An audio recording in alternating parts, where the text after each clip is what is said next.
오늘 우리에게 주신 하나님의 말씀입니다. 마가복음 1장 35절에서 39절 말씀이 되겠습니다. 우리 한 목소리로 봉독해서 읽도록 하겠습니다. 35절부터 39절까지입니다. 한 목소리로 봉독합니다. 새벽 아직도 밝기 전에 예수께서 일어나 나가 한적한 곳으로 가사 거기서 기도하시더니 시몬과 및 그와 함께 있는 자들이 예수의 뒤를 따라가 만나서 이르되 모든 사람이 주를 찾나이다. 이르시되 우리가 다른 가까운 마을들로 가자. 거기서도 전도하리니 내가 이를 위하여 왔노라 하시고 이에 온 갈릴리에 다니시며 그들의 여러 회당에서 전도하시고 또 귀신을 내쫓으시더라. 아멘. 마가복음 벌써 6번째 시간이 됐습니다. 성경학자인 A.W. 토저가 이런 말을 했어요. 열심히 있는 그리스도인들이 범할 수 있는 아주 일반적이고 보편적인 과오는 하나님의 일에 너무 열심이고 바쁜 나머지 하나님과 교제하는 것을 놓치는 거다, 이렇게 말했습니다. 그래서 이 하나님과 교제하는 것을 소홀히 여기다 보면 어느 순간인가 하나님의 일에 의욕을 잃게 되어지고 시험에 들 가능성이 있다, 이렇게 말한 바가 있습니다. 그리고 영국 런던에 웨스트민스터 채플 교회가 있는데 그 속에 사역했던 캠벨 몰간 목사님이 매일 저녁 때쯤이면 이 딸과 함께 손잡고 이렇게 산책을 하는 것을 가장 즐거워했던 일 가운데 하나였다고 합니다. 그런데 어느 날 이 딸이 아빠, 오늘은 아빠랑 같이 산책을 못할 것 같아요, 그랬다는 거예요. 그리고 이제 짐작 가는 게 있긴 했었다고 그래요. 그리고 이제 때가 되자 딸아이가 성탄절 선물을 아빠한테 해주기 위해서 슬리퍼를 만들어서 선물한 거예요. 그래서 그 선물이 너무도 감사해서 고맙다, 그리고 감사 인사를 한참 하고 그러고 나서 마지막에 이렇게 말했다고 합니다. 얘 딸아, 아빠는 너가 아빠한테 주는 그 어떤 선물보다 아빠랑 손잡고 산책하는 게 최고 즐거운 선물이야, 이렇게 말했다고 합니다. 오늘 우리가 참으로 영적인 부분에서도 동일한 부분이 있지 않을 거라고 생각해요. 우리가 하나님을 위해서 어떤 열심과 어떤 열정보다도 더 중요한 것은 하나님과 교제, 하나님과 함께 걷는 길이라고 하는 것. 오늘 본문이 바로 그 이야기를 우리에게 해주고 있는 메시지입니다. 오늘 35절은 이렇게 시작하고 있어요. 새벽 아직도 밝기 전에 예수께서 일어나 나가 한적한 곳으로 가사 거기서 기도하시더니, 예수님께서 한적한 곳에 가셔서 기도하셨어요. 그리고 성경은 예수님께서 자주 기도하셨다라고 말씀해주고 있어요. 그러면 이제 여기서 우리 궁금한 게 생기죠. 하나님이신 분이 예수님이신데 예수님이 하나님이신 같은 본성을 갖고 계시는데 예수님도 기도가 필요한가? 라는 생각들을 하게 되지요.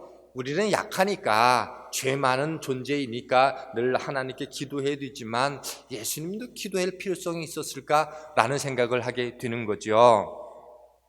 오늘 35절에 보면 특별히 새벽 아직도 밝기 전에 라고 표현되어 있어요. 우리가 이 질문에 좀 대답해 보려면 예수님의 속성에 대해서 우리가 좀 이해하는 것이 필요합니다. 성경에 보면, 읽다 보면 인자가 가라사대, 인자라고 하는 표현을 종종 발견하게 되죠. 그 인자라는 표현은 사람의 아들이라고 하는 거예요. 하나님의 속성을 갖고 있지만 또한 어떤 사람의 속성도 갖고 있다라는 거예요. 그래서 예수님의 속성을 바르게 이해하려면 두 가지를 이해를 해야 돼요. 하나는 예수님에게는 하나님만 가지실 수밖에 없는 하나님의 속성이 있고, 또 하나는 사람이 갖는 속성도 함께 갖고 있다라고 하는 거예요. 그래서 신적인 속성이라고도 얘기하고 인적인 사람의 속성을 갖고 있는 두 가지 속성이 있는데, 그래서 하나님을 이야기할 때 이 공유적인 속성도 있고 비공유적인 속성은 하나님만 가지고 있는 속성이기 때문에 우리가 따라갈 수 없는 것이 있고, 또 한 반면에는 공유적인 속성이 있어서 사람이 얼마든지 따라갈 수 있는 그런 그 공유적인 속성이 있다라고 하는 거예요. 이 공유적인 속성이 뭐다? 예수님이 가지고 있는 인간적인 모습, 그 속에서 우리가 닮아갈 수 있는 모습이 있다라고 하는 거예요. 예를 들면 이렇게 설명할 수 있을 것 같아요. 성경에 보면 이 신적인 속성을 가지고 이 땅 가운데서 보이신 모습도 있고 사람의 모습으로 보이시는 속성이 있더라는 거예요. 예를 들면 이런 거지요. 신적인 모습을 보면 하나님만이 행하실 수 있는 능력들을 보여주신다라고 하는 거죠. 수없이 많은 기적을 일으키신 일들, 또 갑자기 이 바다의 큰 폭풍일자 바다와 바람과 파도를 잠잠히 말씀하시고 꾸짖는 모습들 있으셨고, 또 병자를 고치기도 하시고 귀신을 내어 쫓게 하시는 일들, 그리고 이 오병이어를 통해서 기적을 일으키시는 모습들은 뭐다? 하나님만이 가지고 있는 속성이라는 거예요. 그래서 우리는 따라할 수 없는 속성이 그분에게 있더라는 거지요. 이렇게 하나님의 속성이 드러날 때 우리의 반응은 무엇인가 하면 그분을 찬양하고 경배하고 그분 앞에서 감동하는 일들, 그게 신적인 속성 앞에서 우리가 할 수 있는 반응이라는 거예요. 반면에 사람을 닮은 속성이 있어요. 이런 일들은 예를 들면 그런 거죠. 예수님도 보시니까 이 제자들과 함께 사역을 하시다가 슬픔 속에서는 우시기도 하셨고, 그죠? 배고파 하심도 느끼셨고, 그리고 피곤하실 땐 쉬셔야만 됐고, 목마를 때는 마셔야만 했어요. 이게 뭐예요? 사람이 가질 수 있는 속성이더라고 하는 거지요. 그리고 그런 속성을 가지고 행하셨던 많은 일들이 있어요. 사람이기 때문에 행하셨던 일들, 그것은 무엇 때문이다?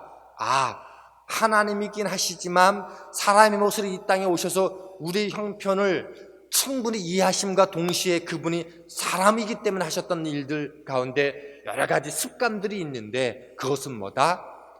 우리로 하여금 참된 모범과 본보기를 보여주시기 위해서 행하신 일이라고 하는 거예요.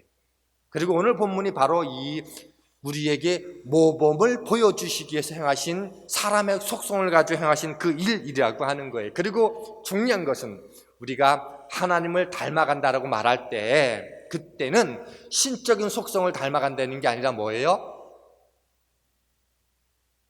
사람을 인자의 모습, 사람의 모습을 가지고 행하셨던 그 모습을 우리가 닮아간다라고 말하는 거예요. 그러면 예수님께서 기도한 모습은 신적인 모습일까요? 인적인 모습일까요? 당연히 인간적인 모습일 거라고 하는 거지요. 그렇다면 예수님께서 굳이 그럼에도 불구하고 기도할 필요가 있으셨을까라고 하는 생각들을 한 번 더 갖게 되는 거죠. 예수님은 기도할 필요가 있어요. 왜냐하면 예수님께서도 충분히 여러 군데를 통해서 우리와 똑같은 모습을 갖고 계셨다라고 말씀해 준 부분이 있기 때문에 그래요. 그러면서 핵심적인 것은 본보기 때문이다라고 하는 것도 여러분이 주목하시면서 오늘 말씀에 좀 집중해 볼 수 있으면 좋겠습니다. 그러면 예수님이 사람을 닮은 인적인 모습들을 가지고 이 거룩한 삶으로 나타났던 것들은 대부분 뭐다? 우리로 본받게 하기 위한 거다. 그리고 오늘 본문은 그 거룩한 습관 가운데 하나, 기도의 모습들을 우리에게 보여주고 있더라는 거예요.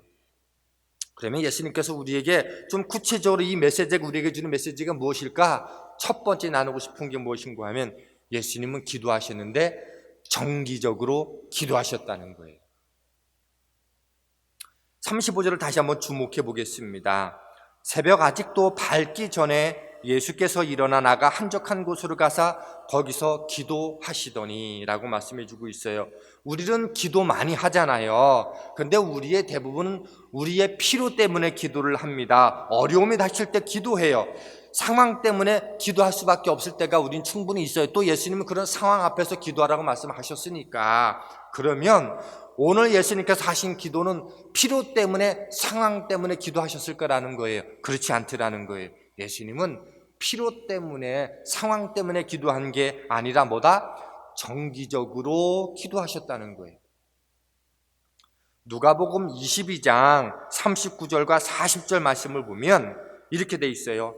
예수께서 나가사 습관을 따라 감람산에 가시매 제자들도 따라갔더니 그곳에 이르러 그들에게 이르되 유혹에 빠지지 않게 기도하라 하시고. 오늘 이 누가복음은요, 그 예수님의 그 거룩한 습관 가운데 이 기도의 모습을 잘 보여주고 있는데, 예수님의 기도가 뭐였다? 습관을 따라 기도했다는 거. 그런데 이 습관이란 말을 오해하면 안 돼요. 습관적으로 예배했다, 습관적으로 밥 먹었다, 이런 의미의 습관이 아니라고 하는 거예요. 여기서 말하는 습관은 뭐다? 정기적으로, 반복적으로, 이렇게 그냥 습관적으로 형식적인 게 아니라 정말로 신실하게 필요와 상황과 상관없이 정기적으로 하나님과 만나는 시간을 가졌다, 그런 의미에서 정기적인 기도를 하셨다라고 하는 거예요. 왜? 사람의 모습을 가지고 있는 인간이 예수님을 닮아간다라고 말할 때 우리에게 필요한 게 뭐다? 필요와 상황 때문에도 기도해야 되지만 뭐다? 정기적으로 하나님과 만남이 필요한 것을 아셨기 때문에 주님은 먼저 우선하여서 정기적으로 기도하셨다고 하는 거예요. 그런 의미에서 주님이 우리에게 가르쳐주는 건 뭐다? 정기적으로 기도하기 위해서는 뭐다? 시간을 따로 떼야만 되고 장소를 따로 구별해서 하나님과 만나는 시간이 필요하다. 그게 주님이 우리에게 보여주신 첫 번째 메시지라고 하는 거예요. 정기적인 기도가 필요하다고 하는 겁니다. 잘 보세요. 예수님은 전날 무리하셨어요. 우리가 지난번 1장부터 지금까지 쭉 살펴본 것만 한번 좀 주목해 보시자고요.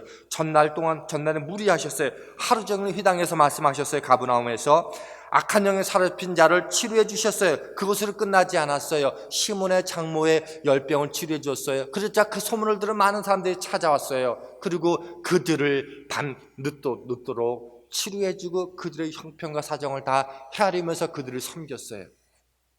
얼마나 피곤했을까. 그러니 피곤하니까 다음날 늦게 일어나 쉴 법도 한데 날이 밝기도 전에 일어나셔서 하나님과 정기적으로 대면하셨다라고 하는 거예요.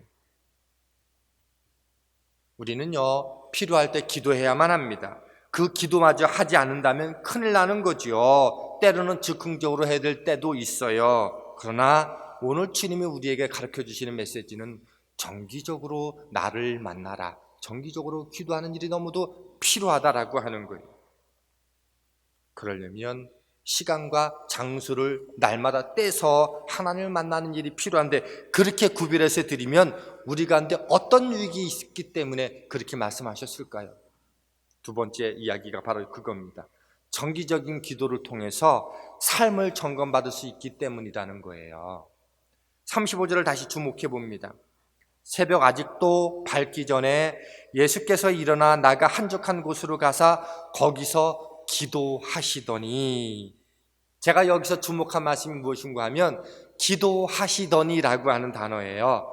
기도하시더니의 그 던이라는 표현은요, 그 말이 그걸로 끝나지 않았다는 것을 의미하잖아요. 그죠? 밥을 먹었더니 얘기는 뭐예요? 그 다음에 어떤 결과가 함께 수반된다는 거예요. 그러니 예수님께서 기도하시더니라고 하는 단어로 35절을 말씀해 주고 있다는 얘기 뭐예요? 기도는 기도로 끝나지 않는다는 거예요.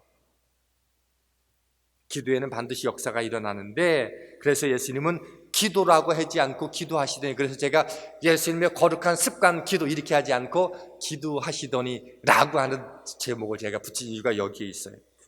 기도하시더니, 그러면 그 뒤에 어떤 역사가 일어나게 될까, 어떤 삶을 점검받게 될 거라고 하는 거예요. 첫 번째 어떤 삶을 점검받게 되는가 하면, 정기적으로 기도하면은요, 내면이 정화돼요.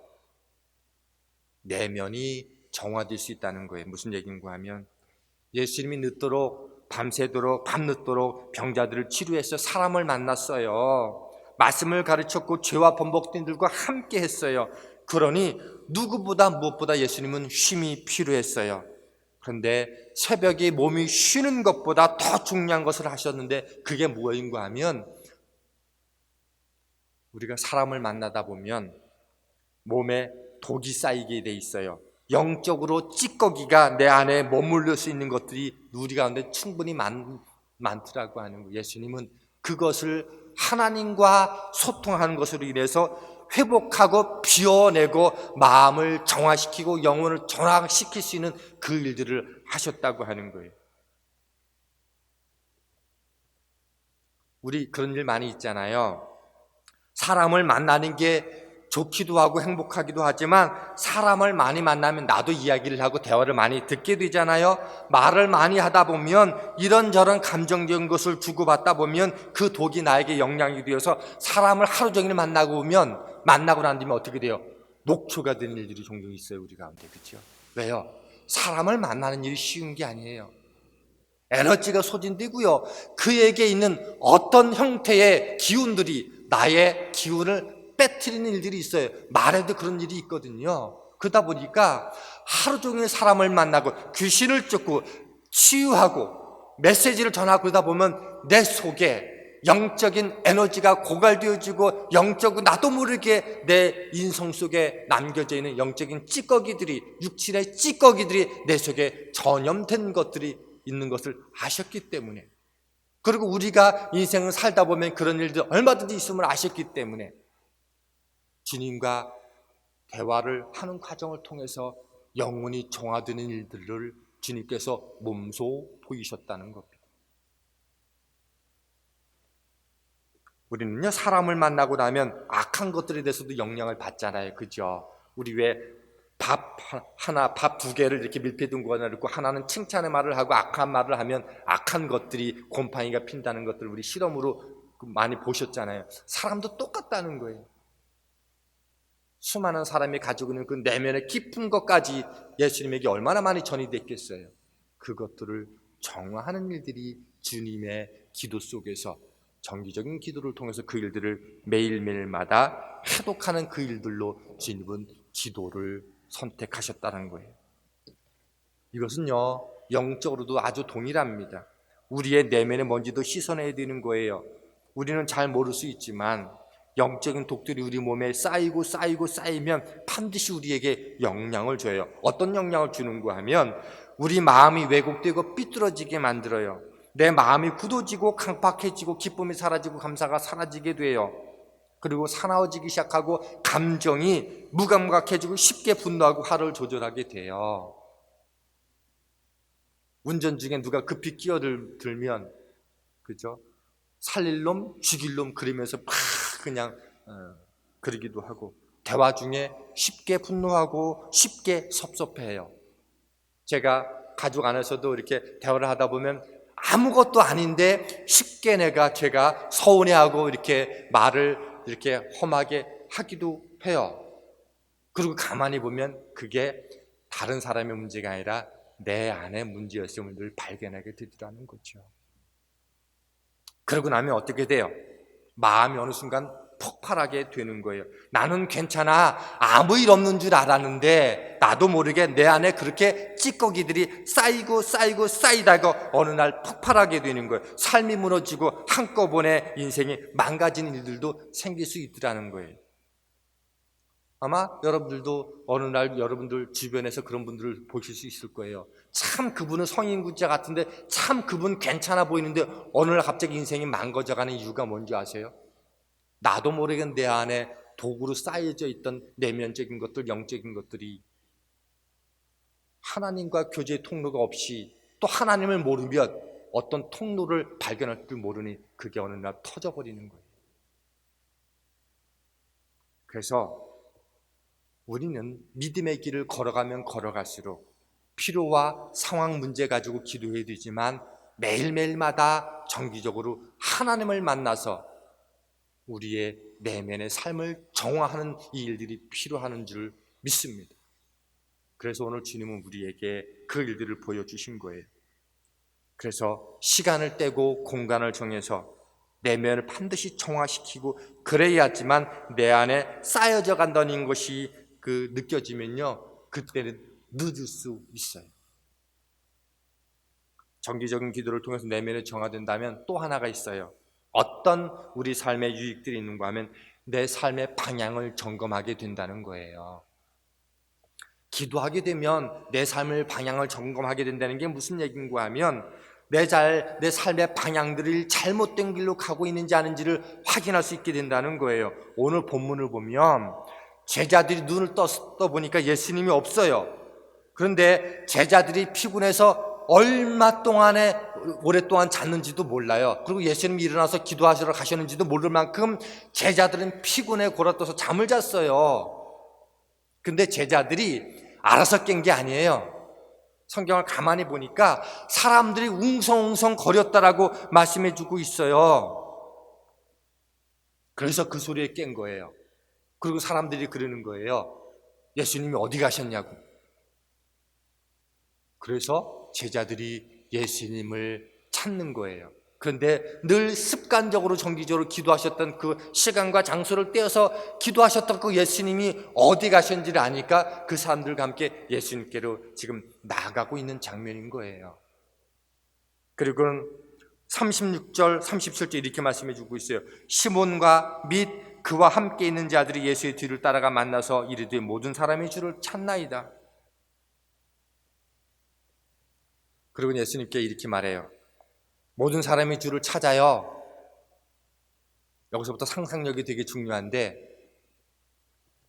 지금 제자들에게는요, 어젯밤 늦게까지 있던 흥분들이 아직 사라지지 않았을 거예요. 병 고치는 역사를 주님이 일으키셨죠. 악한 영에 사로잡힌 귀신들을 떠나가게 한 일이 생기죠. 치유와 회복의 역사가 있으면서 일생의 삶의 자리로 돌아가죠. 더군다나 시몬의 장모가 열병으로서 회복되면서 그들을 섬기는 일들을 행하는 모습들을 경험했잖아요. 그러니 치유받고 회복된 사람들이 주님께 어떻게 고백했겠어요? 감사합니다. 감사합니다.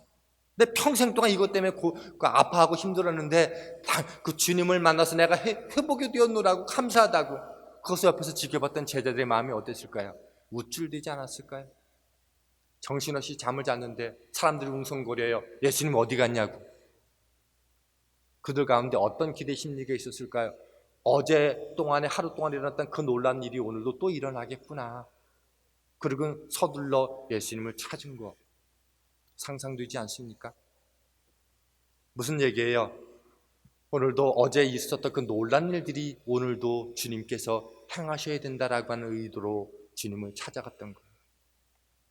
그때 그런 제자들에게 주님이 이렇게 말씀해 주세요. 38절입니다.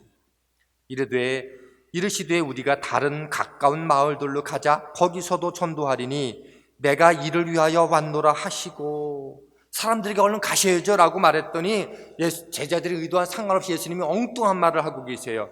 우리가 다른 가까운 마을로 가서 거기서도 전도를 하자. 이것이 내가 이 땅에 온 목적이다, 이유이다. 이렇게 말씀해 주고 있는 내용이 오늘 본문의 내용이에요. 예수님은 사람들이 와서 찬양하고 감동하며 감사의 말을 늘어놓는 것이 이 땅에 오신 목적이 아니라는 것들을 알았어요. 그런데 매 순간마다 끊임없는 유혹이 있음도 알았어요. 그래서 사람들의 기대에 나를 맞추는 것이 아니라 어떻게 내가 온 목적의 바른 방향을 결단코 놓치지 않도록 하기 위해서 그분에게 필요했던 게 뭐다? 기도였다라고 하는 거예요. 정기적인 기도를 통해서 내가 사람들에게 영광 받고 야, 그 사람 대단하다, 멋지다 칭찬받는 것을 우리는 어깨를 으쓱하면서 늘 그 자리에 머물기를 원하는 게 오늘 우리잖아요. 근데 주님은 사람들의 칭찬과 감동과 영광으로운 그 일에 머물기를 원하셨던 게 아니라 뭐다? 그 순간에 내 인생의 사명의 방향을 다시금 새롭게 하는 시간들로 삼았다는 것. 그 힘이 어디서 나왔겠어요? 그것은 주님과 끊임없이 정기적으로 만나면서 이 땅에 내게 맡겨진 사명의 본질을 확인하지 않고서는 그 일들은 불가능하다고 하는 거예요. 사람은요, 칭찬받으면 내가 주목되는 자리에 있으면요, 그 자리를 쉽게 못 떠나게 돼 있는 게 사람의 본성이에요. 예수님이 인성을 가지시면서 오늘 기도를 모습 통해서 우리도 하여금 본받기를 원하시는 게 뭐라는 거예요? 오늘도 우리의 사명을 점검하고 방향으로 바르게끔 달려갈 수 있는 그 길들은 어디로부터 나온다? 정기적인 기도를 통해서 나온다는 거예요.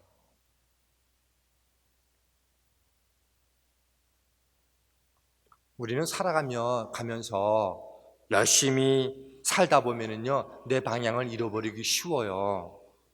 환경에 적응한다는 이유로 내 삶에 최선을 다하는 이유로 그냥 앞만 보고 열심히만 가다가 보면 방향을 잃어버릴 때가 너무도 많아요. 그래서 방향을 잃지 않기 위해서는요, 하나님 앞에 날마다 서는 일들이 되게 중요하다는 거예요. 방향을 잃을 때 기도하는 것이 아니라 날마다 정기적인 기도를 할 때 방향을 잃지 않게 된다는 거예요. 근데 우리는 자꾸 오해하는 게 무엇인가 하면 실패하고 주저앉고 넘어서고 방향을 잃을 때 그때 기도하려고 하니까 자꾸 그 힘든 과정을 겪게 되는 거지요. 제가 그 여러 번 간증으로 그 예로 말씀을 드렸지만 지하철을 목적지를 지나치면요, 한 정거장 지나치면 그걸로 끝나지 않잖아요. 그죠? 두 정거장을 더 거쳐야지 목적지로 가게 되고 그 사이에 다시금 그 환승하려고 기다리면서 하는 시간 따지면요 3배, 4배, 5배 이상이 걸려요. 목적지를 놓치면은요 그냥 한순간에 그 하나만 다시 돌아오면 되는 문제가 아니더라고 하는 거예요. 제가 처음 운전할 때 그 운전을 가르쳐줘 맨 처음에 동생한테 배웠는데 동생이 그 동네에 있는 운동장에서 운전을 가르쳐줬어요. 근데 처음 배우는 거니까 운전 때 어떻게 해요? 앞만 보고 하잖아요. 이렇게 그죠? 그러다 보니까 쭉 가다 보니까 차가 이렇게 한쪽으로 삐뚤게 가게 되더라고요. 그때 현재 해준 얘기가 뭐냐면 형, 운전을 잘 하려면 앞만 보고 하는 게 아니라 저 끝에 있는 꼴대 보이지? 거기를 보고 가는 거야. 그랬더니 똑바로 가더라고요. 우리가 방향을 잃지 않으려면 저 끝에 목적지가 어디인지를 분명히 정하고 그때 운전을 해야지 방향을 정하지 놓치지 않을 수 있게 되는 거예요. 우리가 시간과 장소를 정해서 기도한다는 것은 나를 향하신 하나님의 뜻과 계획이 어디에 있는지 그 목적지로 나를 이끌어 주실 그분을 바라보고 걸어갈 수 있는 그 길, 그것은요 바로 정기적인 기도를 통해서 가능하더라고 하는 거예요. 그래서 시간을 떼고 장소를 구별하는 그 일들은 너무도 중요하더라. 그러면 이렇게 정기적으로 기도하면 우리에게 어떤 열매가 맺히게 될까요? 세 번째 이야기입니다. 정기적으로 기도를 하면 삶의 균형을 얻게 된다라고 하는 겁니다. 이 삶의 균형은 무엇보다 관계적인 이 균형인데 하나님과 관계와 사람과의 관계 이 두 가지 균형을 맞추게 되더라고 하는 거예요. 제가 목회 현장을 이렇게 그 사역을 하면서 성도를 볼 때마다 늘 발견하는 게 있어요. 그 성도가 하나님과의 관계가 분명하면 사람과의 관계도 아름답게 잘 균형을 맞추는데 하나님과 관계를 잃어버리면 사람과 관계도 어느 순간인가 무너지게 되더라고 하는 거예요. 그리고 이것은요 놀랍게도 성경의 메시지와도 일치되더라고 하는 거예요. 하나님이 천지를 창조하시고 아담과 하와를 창조했어요. 그리고 하와를 아담에게 데리고 올 때 그 아담이 하와를 보면서 제일 먼저 한 말이 뭐예요? 이는 내 뼈 중에 뼈요 살 중에 살이로다. 그리고 극찬을 했어요. 그리고 죄를 짓고 나서 그 나무 뒤에 숨었을 때 하나님이 찾으실 때 그가 아담이 한 유명한 말이 있죠. 하나님이 나에게 주어 아내로 삼은 그 여인이 나를 유혹해 나를 선악과를 주어서 나로 하여금 먹게 했다라고. 내가 하나님과 아담과 하와가 하나님이 하지 말라라고 하는 그 말씀에 불순종해서 하나님과 관계가 깨트려지니까 제일 먼저 나타나는 게 뭔지 아세요? 부인과 관계가 깨트려지더라라고 하는 거예요.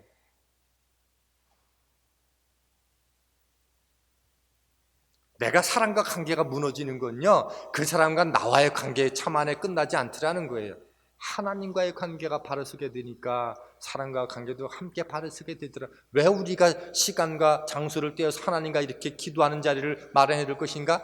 하나님과의 관계도 못지않게 사람과 관계도 아름다운 열매를 맺어갈 수 있는 일에 하나님께서 우리로 하여금 모범을 주님이 먼저 보여주셨고 우리로 하여금 그 길들을 걸어가도록 하기 위해서 보여주셨다라고 하는 거예요. 우리는 건강하게 살려면 잘 먹어야 돼요. 잘 먹어야 또 누군가도 잘 섬길 수 있잖아요. 영적인 것도 똑같아요. 영적으로 무엇인가를 섬기려면 헌신하려면 먼저 내 안에 공급함이 있어야 되는 거죠. 그 공급함이 뭐다? 하나님과 정기적으로 만나는 일이라고 하는 겁니다. 사랑하는 성도 여러분, 우리는 필요할 때 기도해야 돼요. 힘들 때 기도해야만 됩니다. 상황이 어려울 때마다 더 기도해야 돼요. 그때도 기도 안 하면 정말 심각하게 되는 거죠. 그러나 그것 못지않게 할 건 뭐다? 정기적으로 시간을 떼서 장소를 구별해서 하나님과 만나셔야 돼요. 왜? 그것이 우리가 주님을 닮아가는 도록 허락해 주신 이유이고, 그럴 때 하나님과 소통하고 사람과도 소통하게 되어지고 우리 삶의 변화를 경험하게 되고 내면의 수많은 찌꺼기들을 회복시킬 수 있을 뿐만이 아니라 온전한 영적인 열매도 맺을 수 있는 비결이 거기에서 나오기 때문이라고 하는 겁니다. 다음 주면 이제 우리 추수감사주의를 보냅니다. 그리고 제가 10가지 감사 기도를 정하면서 적어도 오늘부터 그 일들이 여러분 가운데 좀 회복됐으면 좋겠어요. 시간과 장소를 구별해서 하나님과 정기적인 대면하는 시간들을 좀 마련하자.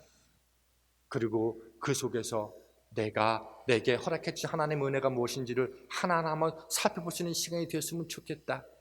그러면 아마 주님께서 우리에게 본보기를 보여주셨던 수많은 삶의 유익들이, 열매들이 저와 여러분의 삶에 가득하게 될 줄 믿습니다. 이런 축복이 저와 여러분들 가운데 가득하게 되길 축원합니다. 하나님 감사합니다. 오늘 저희들의 삶의 자리 속에서 왜 기도해야 되는지를 다시 한번 깨달아 알게 해주시니 감사드립니다. 힘들고 어렵습니다. 그러나 그것과 상관없이 하나님과 교제하기 위해서, 하나님과 깊이 있게 만나기 위해서 기도하는 저희들 되게 도와주시고, 그리고 우리의 삶을 점검받기를 원합니다. 삶으로 시들었던 수많은 아픔과 어두운 굴레를 쌓아놓지 않고 해결받게 도와주시고, 우리 마음이 왜곡되지 않으며 더 나아가 내 삶의 방향을 점검할 수 있도록 축복해 주시고, 더불어 사람과도 아름다운 열매까지 나아갈 수 있는 축복들을 저희들 삶 가운데 가득하도록 인도하여 주시옵소서. 예수님 이름으로 감사하며 기도하였습니다. 아멘.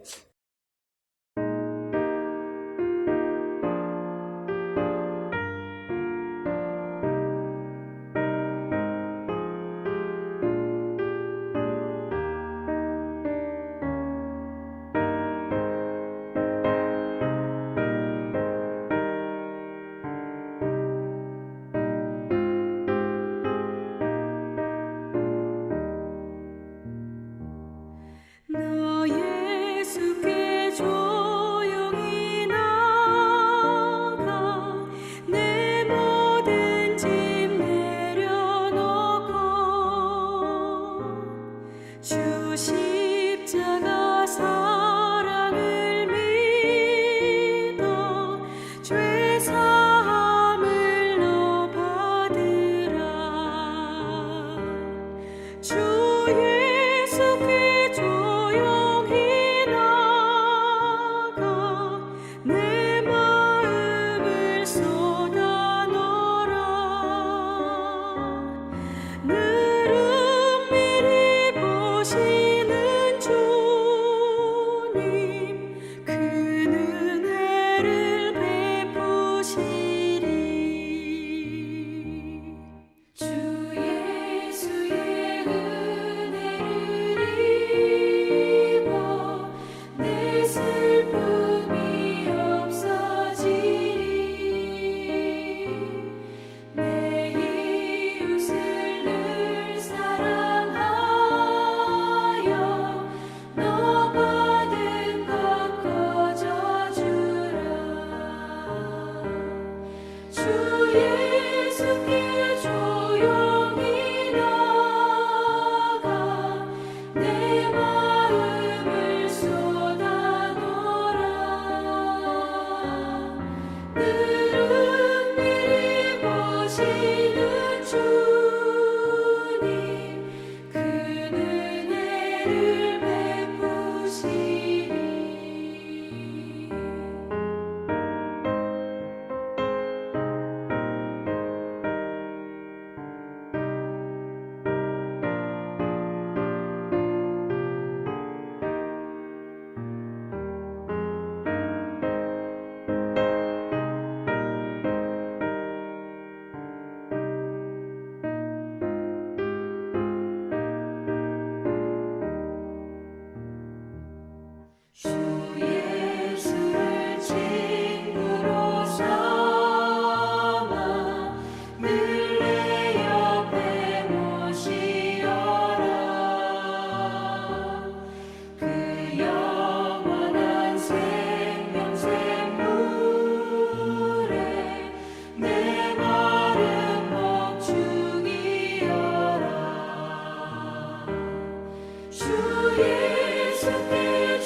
고맙고 감사하시는 하나님, 10명의 나병 환자가 고침을 받았지만 하나님께 감사를 드렸던 사람은 사마리아 사람 한 사람뿐이었음을 말씀하셨습니다. 한 주간 동안도 10가지 감사가 있는데 겨우 한 가지만 기억해내고 감사하는 우리는 아닌지, 오늘도 하나님 앞에 건강 주시고 마음 주시고 예배자리 주시고 가정 주시고 믿음의 식구도 허락해 주시며 일터 허락해 주시며 영을 생명을 주신 것 감사하여 하나님 앞에 예배하며 11조 감사 선교 장학 헌금과 구제 헌금에 이르는 예물을 하나님 앞에 올려드렸사옵니다. 성전을 위한 예물을 올려드렸사오니 그 예물 받으시고 잘하였도다, 내가 다 기억하고 감사를 올렸구나라고 말씀하시는 그 하나님의 축복이 드린 저희들 손길들과 마음과 삶에 넘치게 하시고 하나님의 나라에 아름답고 거룩하고 확고부동하게 이 예물 쓰여지게 하여 주시며 드린 손길 가정과 일터마다 마음의 소원마다 하나님 동행하시고 책임져 주시는 역사가 가득하게 하여 주시옵소서. 감기 기운으로 오늘 함께하지 못한 많은 믿음의 식구들, 가족들이 있고 또 한국에 방문 중 믿음의 가족들, 가정에서 예배드리는 믿음의 가정들마다 적어도 있는 곳에서 예배자들에게 부족함 없도록 축복하여 주시옵소서.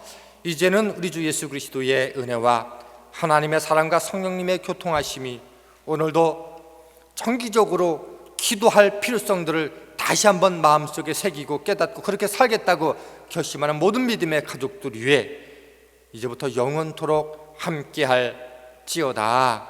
아멘.